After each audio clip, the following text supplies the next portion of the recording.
हाय दोस्तों, मैं अनिल आप सभी का आपके अपने चैनल में स्वागत करता हूं। आइए हम सभी एक प्रश्न देखते हैं। प्रश्न कहता है कि यदि किसी समानांतर या समांतर श्रेणी का छठा पद 30 एवं सार्व अंतर 5 है ना, तो उसका प्रथम पद क्या होगा, है ना। फर्स्ट टर्म पूछा हुआ है, if the sixth term of an AP is 30 and common difference is 5, then what will be its first term। ऐसा पूछा हुआ है। यहां देन लिखना चाहिए, द लिख दिया था इसलिए देन लिख लीजिएगा, ठीक है।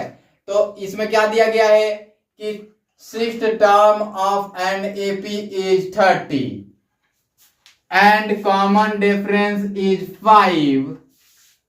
What will be its first term? ऐसा लिख सकते हैं अंग्रेजी के लिए। सॉल्यूशंस गिवन अर्थात वी हैव भी लिख सकते हैं, है ना। तो आप वी हैव भी लिख सकते हैं। बाकी मैं इसको एग्जाम के अप्रोच के लिए बताऊं। देखिए यहां छठा पद पूछा हुआ है, छठा पद दिया हुआ है। छठा पद देने का मीनिंग है कि a प्लस 5d और ये 30 दिया गया है। यहां d का मान क्या दिया गया है, 5 इंटू 5, तो ये 30 दिया गया है। ये a is equal to 25 addition 30 होगा। a और इधर जाएगा तो सब्ट्रैक्ट होगा, 30 minus 25, a is equal to -5, sorry -5 नहीं +5, क्योंकि माइनस स्मॉल है और ये वाला ग्रेटर है ना। तो a बराबर कितना आ जाएगा, 5 आ जाएगा। बाकी दो अंकीय के लिए देखते हैं। इसमें ऑप्शन तो मिल गया। दो अंकीय के लिए क्या लिखते हैं, हल दिया है हल यानी सॉल्यूशंस दिया है अर्थात गिवन। क्या दिया गया है, समानांतर श्रेणी में, या एपी डायरेक्ट लिखिए, ए पी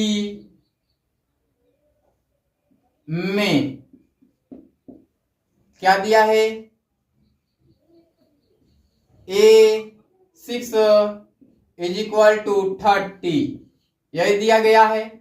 और क्या दिया गया है, D इज इक्वल टू 5। पूछा क्या गया है, A is equal to what, ऐसा पूछा हुआ है।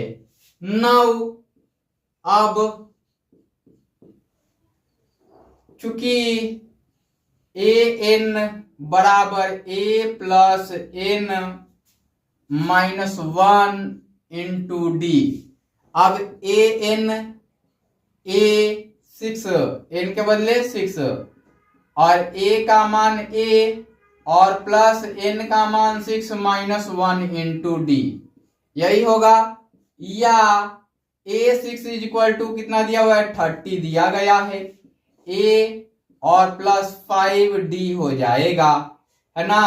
अब यहां आ जाइए, यहां तो ये वाला मान मिल ही गया, तो आप यहां से भी कर सकते हैं।